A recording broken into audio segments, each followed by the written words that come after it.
तत्वातून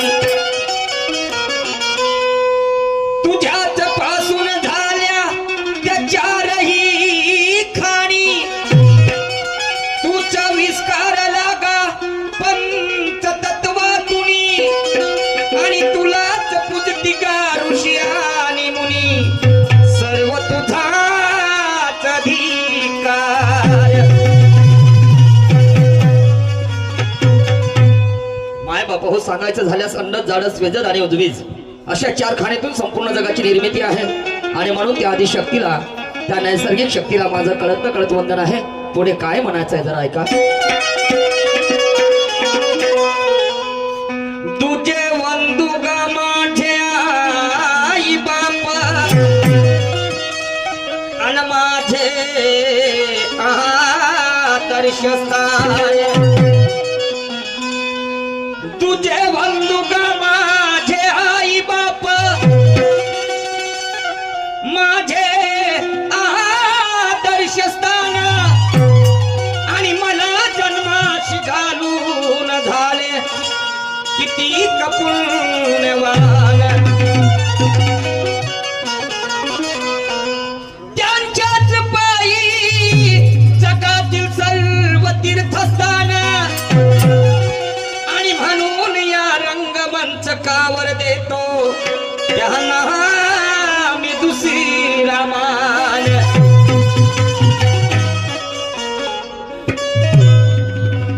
तिसरा ऋणी मित्या शहीदांचा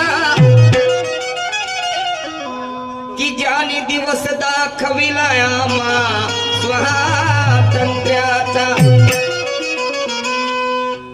तिसरा ऋणी मित्या शहीदांचा की ज्याने दिवस दाखविला आम्हा स्वातंत्र्याचा आणि पाश तोडून बाप पारतंत्र्याचा मोकळे करविले. आम्हासाठी जे फासावर चढले आणि भगत सिंग राजगुरु सुखदेव लढले. आम्हासाठी जे फासावर चढले भगत सिंग राजगुरु सुखदेव लढले आणि त्या झलकार्या देवीचे रक्त सांडले. इथे विनती मस्तक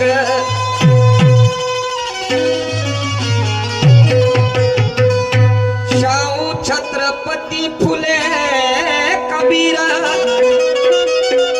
आणि थोर समाज सुधारक याच धरतीवर. शाहू छत्रपती फुले कबीरा थोर समाज सुधारक याच धरतीवर आणि त्या जातीवाद्याने बाप छळले फार तरी त्यांचा हात जय जयकार. गुरु पुरुषोत्तमाचे विचार मंथन आणि शाहीर निशान करी तयाचे चिंतन.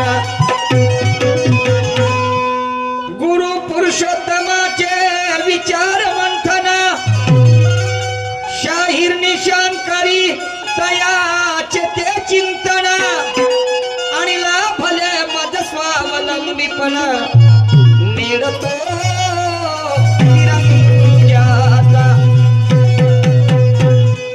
तर माय बाप हो, भजन असो कीर्तन असो अन्य कोणताही कार्यक्रम असो, या पृथ्वीच्या पाठवर जो जो मनुष्य प्राणी जन्मास आला आणि त्या मनुष्य प्राण्याने कोणत्याही शुभ कार्याच्या प्रारंभी सुरुवात करण्याच्या अगोदर प्रत्येक मनुष्याने आपल्या आराध्य दैवताचं पूजन केलं आहे, त्याला अभिवादन केलेलं आहे, मागणं मागितलेलं आहे. परमेश्वर, आम्ही जे कार्य करत आहे याची जाणभान तुला आहे आणि या कार्यासाठी तुझ्या आशीर्वादाची गरज आहे. हे माझं कार्य शेवटाच नाही सफल होऊ दे.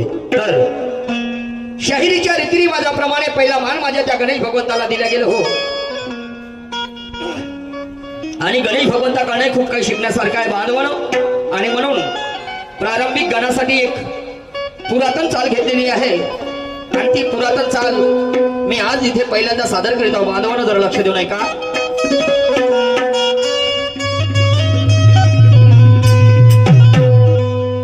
मौसम है आशिकाना है दिल कहीं पे उनको ऐसे में भूल जाना, ऐसे में भूल जाना.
त्या परमेश्वराला अभिवादन करत असताना माझे शब्द काय आहेत? पूजेचे दोन प्रकार आहेत बांधवांनो. एक पूजा आहे डोळस म्हणजे दिसणारी आणि दुसरी पूजा आहे आंधळी. आणि आंधळी पूजा ही अंधश्रद्धेसारखी असते. समजलं का नाही? तुकोबाराय म्हणतात, तुकडोजी महाराज म्हणतात, उगीचे भरले चमत्कार पूजा पाठाचे डोंगर जीवनाचा नसेल सारं ते काय कामी. हा आहे शब्द बाणत आहे वाचकाचे हृदय भेदून आणि जैसी मूर्ती बने टाकी लागून तैसा वाचने बोध होत असे. आणि म्हणून त्या परमेश्वराला अभिवादन करत असताना काय म्हणतो आहे? शुभ कार्याच्या आरंभी,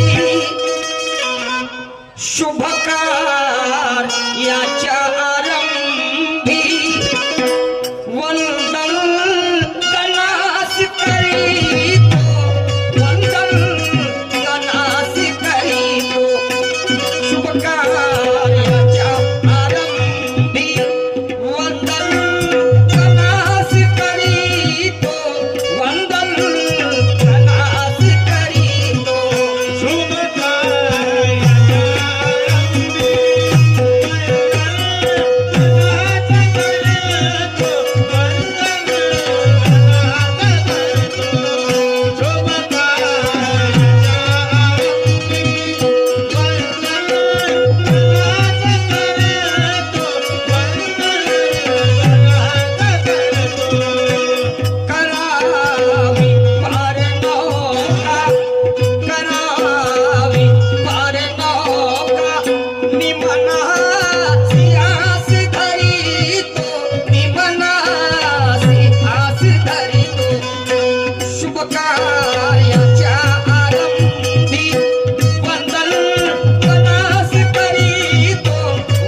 जे कार्य गणेश भगवंतांनी त्या काळात केलं तुम्हाला सांगतो.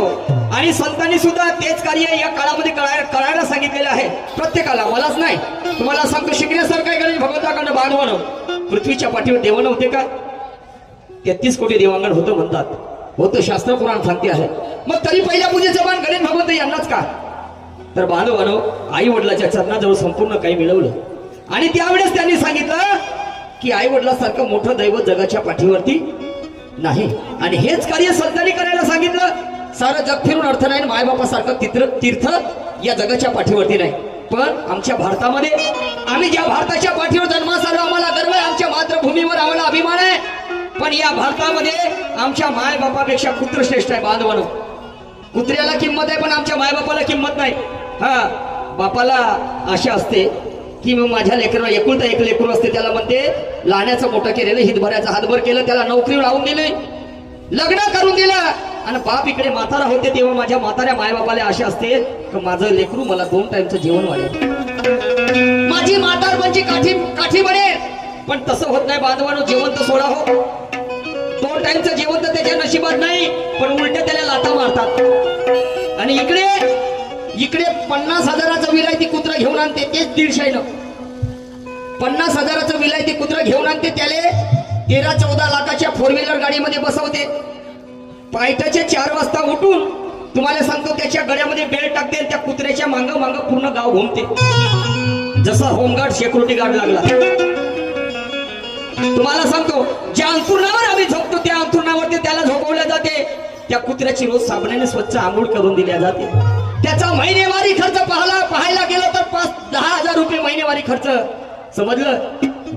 पण आम्हाला सांगा जी, मला सांगा, आम्ही जेव्हा लहान असतो, आईच्या उदरातून जेव्हा जन्मास येतो, आणि लहान असताना आई किंवा बाप कड्यावरती पकडते, खांदावरती पकडल्याच्या नंतर लहान लेकराने संडास केली तर माझी माय काय मांस कापून फेकते का? माझा बाप काय मांस कापून फेकते काय? तो असाच म्हणते, माझा माय बाप कर्म म्हणते, पोटभरशी कर म्हणते. कुत्र्याची ढुंगण धुवून देताना कोणी पाहिलं काय? नाही, कुत्र्याची ढुंगण धुवून देताना कोणी पाहिलं काय? तरी ते आमच्या मायबापापेक्षा कुत्र श्रेष्ठ झालं. अरे अरे अरे अरे, वारे भारत आणि चाललं चारे कोणत्याने भारत. कहना है मेरा, किसी ने मजे लुटाया होगा शहरों में तो किसी ने खुशियां पाई होगी गांव में. अरे कोई मदहोश होंगे अपने महबूबा के बाहों में, मगर हमने तो जन्नत देखी अपने माँ बाप के पाहों में. आई वडिलांसारखा दैवत जगाच्या पाठीवरती नाही. आणि म्हणून ऐका पुढे काय म्हणतो ते.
पुन्हा सांगू इच्छितो, एकदा उगवलेलं फूल पुन्हा कधी उगवत नाही.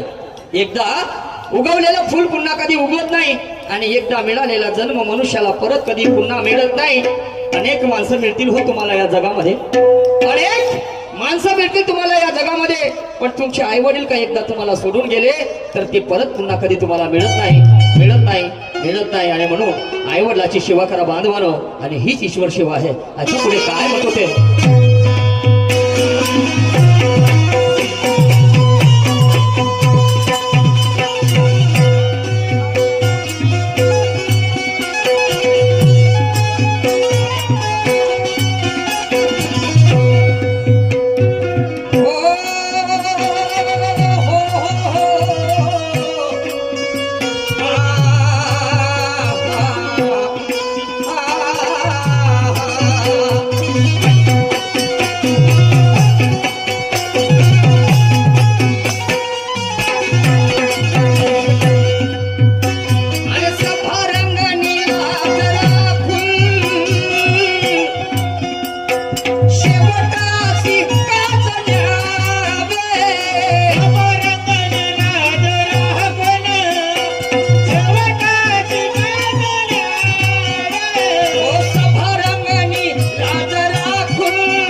माझं अवभाग्य समजावं लागेल.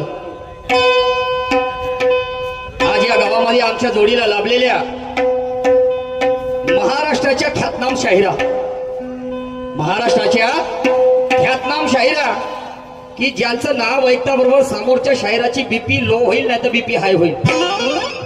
होजी एखाद्या म्हाताऱ्या माणसाला पॅरालिसिसचा झटका कसा येते? होजी चरचर चरचर घामत फुटते माणसाले. मूर्ती जरी का लहान असली पण कीर्ती त्यांची महान आहे आणि माझ्यापेक्षा त्या सिनियर आहेत. त्या जेव्हा शायरीमध्ये निघल्या तर मी अंड्यामध्येच होतो, अंड्यामध्येच होतो, अंड्यातून निघायलाच होतो. मला शायरीमध्ये काय समजत नव्हतं, पण त्या निसर्गाची कृपा आणि चांगल्याच्या सहकार्याने मी आज या स्टेजवर शाहीर म्हणून कार्यरत आहे. बांधवानो, तर आमच्या जोडीला लाभलेल्या महाराष्ट्राच्या सुप्रसिद्ध शाहिरा, की ज्यांच्या नावातही पावर आहे आणि आडनावातही पावर आहे आणि त्याच्याकडे वावर आहे. आमच्या जोड काय कहा राजा भोज और कहा गंगू तेली, समजलं की नाही? ज्याचं नाव आहे शिवानीताई दुग्देवे, शिवानीताई दुग्देवे यांच्याबरोबर दुय्यमचा सामना आहे. आणि म्हणून बसलेल्या लोकांचा कल असते, समज असते. शाहीर लोक हे विद्वान असतात, यांना शास्त्र पुराणाची माहिती असते आणि म्हणून कुठेतरी डाव पेचावर गंमत यावी या दृष्टिकोनातून एक शाहीर दुसऱ्या शाहीरवर प्रश्न रूपाने डाव करत असते. तर पहिला राऊंड माझा असल्यामुळे मी सन्माननीय शिवानी मॅडमला एका प्रश्नाची विचारणा करतो आहे. मॅडमजी, जिथे कुठे असाल कृपया माझ्या प्रश्नाकडे लक्ष द्यावं, कारण कंटिन्यूचे सामने चालू आहेत, रोजचेच कार्यक्रम आहेत भाऊ. असं वाटते कधी कधी कसाला स्टेजवर अटॅक येते का काय होते, पण चला हित भऱ्या पोटासाठी करावं लागते आटाआटी, काही हरकत नाही हो. तर प्रश्न माझा असा आहे की पुण्याच्या लाल महालामध्ये छत्रपती शिवाजी महाराजांचं स्मारक तयार करायचं होतं आणि हा पुढाकार माझ्या राजश्री शाहू महाराजांनी घेतला, कारण शिवाजी महाराजांची कार्यप्रणाली महान होती. आणि म्हणून पुण्याच्या लाल महालामध्ये गेले आणि त्या परिसरामध्ये सांगायला बसले, म्हणे शिवाजी महाराजांचा आम्हाला स्मारक तयार करायचं आहे, त्यांची मूर्ती तयार करायची, पुतळा बांधायचा आहे. परंतु 14 ब्राह्मण लोकांनी विरोध केला. 14 ब्राह्मण लोकांनी विरोध केला. याही पाठीमागे कारण होतं मॅडमजी, कारण जातीयतेचा काळ होता. शिवाजी महाराजाची आई हे शूद्र समाजाची होती, राजमाता जिजाई. परंतु 14 लोकांनी विरोध केला, म्हणे आम्ही शिवाजी महाराजाचा पुतळा बांधू देणार नाही. मग माझ्या राजश्री शाहू महाराजांना विचारायला, म्हणे काय करावं काय नाही. आणि त्यावेळेस इंग्रजाचं राज्य होतं, ब्रिटिश सरकार या भारतामध्ये होते, समजलं. तर राजश्री शाहू महाराजांनी आपली मित्रमंडळ गोळा केलं. त्यामध्ये तेली, कुणबी, महाग, मेतर, चांभार वगैरे वगैरे सगळ्या जाती पंथाचे मित्रमंडळी गोळा केले आणि सांगायला बसले, म्हणे आपल्याला ब्रिटिशांकडे गेल्याशिवाय पर्याय नाही म्हणे. आणि तिथून त्यांनी पायदळ त्या ब्रिटिशांकडे गेले, म्हणजेच इंग्रजाकडे गेले आणि इंग्रजांसमोर शिवाजी महाराजांची कल्पना सांगितली. म्हणे शिवाजी महाराजांचा म्हणे आम्हाला पुतळा उभारायचा आहे. परंतु या पुण्यामधले लाल महालामधले 14 ब्राह्मण विरोध करत आहेत म्हणे. असं काय म्हणे. आणि शिवाजी महाराजांबद्दलचा प्रेम सांगितला, त्यांची कार्यप्रणाली सांगितली आणि त्या ब्रिटिश सरकारने होकार दिला. आणि त्या ब्रिटिशांच्या साक्षाने पुण्याच्या लाल महालामध्ये छत्रपती शिवाजी महाराजांचा पुतळा तयार करण्यात आला, स्मारक बनवण्यात आलं. तर म्हणायचं एवढंच आहे मॅडमजी, की ज्या शिवाजी महाराजांचा पुतळा इथे बांधू देणार नाही असे विरोध करणारे 14 ब्राह्मण होते, तर त्या 14 ब्राह्मणांचे नाव काय, त्या 14 ब्राह्मणाचे नाव काय. आज की पुरी रक्कम आपको, आजचे पूर्ण पैसे तुम्हाला म्हटलं ना. हो असंच होते बांधवानं. एखाद्या वेळेस पैसे जर नाही घेऊन गेलो तर का माझ्या पोरबरोबर उपाशी राहतील काय. नाही मला पोरबरोबर उपाशी राहतील काय. Madam ji, what is the message in your art. या कलेच्या माध्यमातून या जन समुदायाला आम्ही काय सांगतो हे महत्वाचं आहे. पैसा महत्वाचा नाही. कोरोनामध्ये असे काही चालले गेले झकलंडू पकलंडू, समजलं की नाही. एक तो उधर हो बात ये निशान है, आज की पुरी रक्कम आपको. आणि म्हणून ऐका काय म्हणतो ते.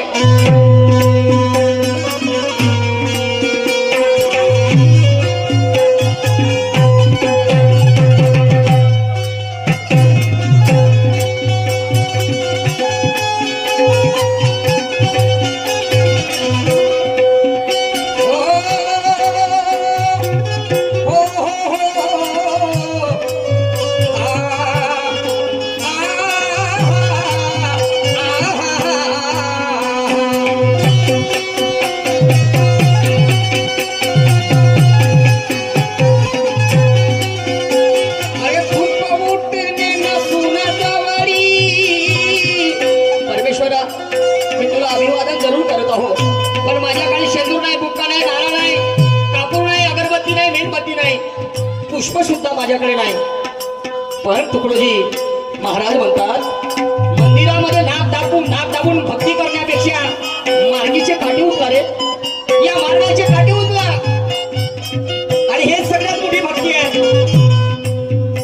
अरे धूप उठणे नसून जवारी, मोल भावार्थ तूच ठाई.